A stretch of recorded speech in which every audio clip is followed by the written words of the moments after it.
Kumusta mga kalpanalo? Shoutout po sa inyong lahat dyan. Muling nagbabalik ang munting channel natin. Sa videong ito ay ating pag-usapan si Kuya Ricky Davao, kung saan nitong Mayo 1, taong kasalukuyan ay namaalam na nga ito. Malungkot na balita ang ating natanggap noong Mayo 1, taong kasalukuyan, Huwebes, Labor Day, pumanaw na nga ang magaling at mabait na aktor na si Ricky Davao. Nakasama pa niya si Iza Calzado sa script reading ng seryeng Severino with Dennis Trillo and Dali De Leon. Marami ang nalungkot, lalo na ang mga malapit nitong mga kaibigan, kamag-anak at mga supporters nito. Na-diagnosed nga si Kuya Ricky with a terminal illness noong nakaraang taon. Subalit kanya lang itong itinatago at hindi isinasa publiko. He just kept it privately. Ang funeral arrangement para kay Ricky ay sa The Heritage Memorial Park sa Taguig City.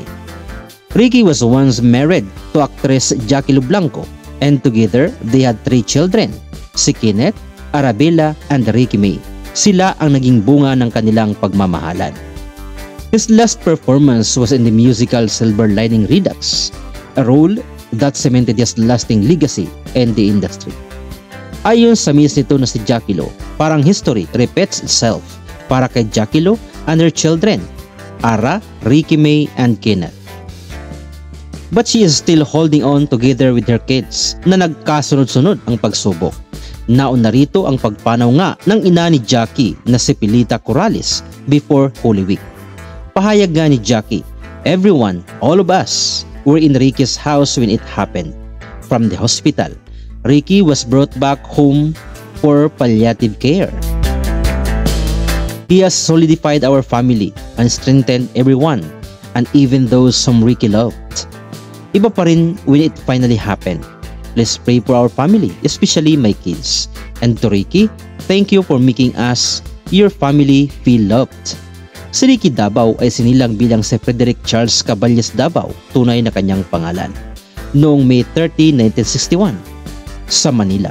He was a well-known figure in Philippine entertainment. He began his career bilang isang dancer bago lumipat sa pag-acting, at dito where he became a familiar face in movies, television, and theater. Siya ay nagsimula sa pamilya ng mga artista. He was the son of veteran actor Charlie Davao and the younger brother of Bing Davao. Si Kuya Ricky ay hindi lang mahusay na aktor, kundi isa ding magaling at napakahusay na television director. Maraming salamat sa iyong panonood. Huwag kalimutan mag-subscribe sa munting channel natin. Hanggang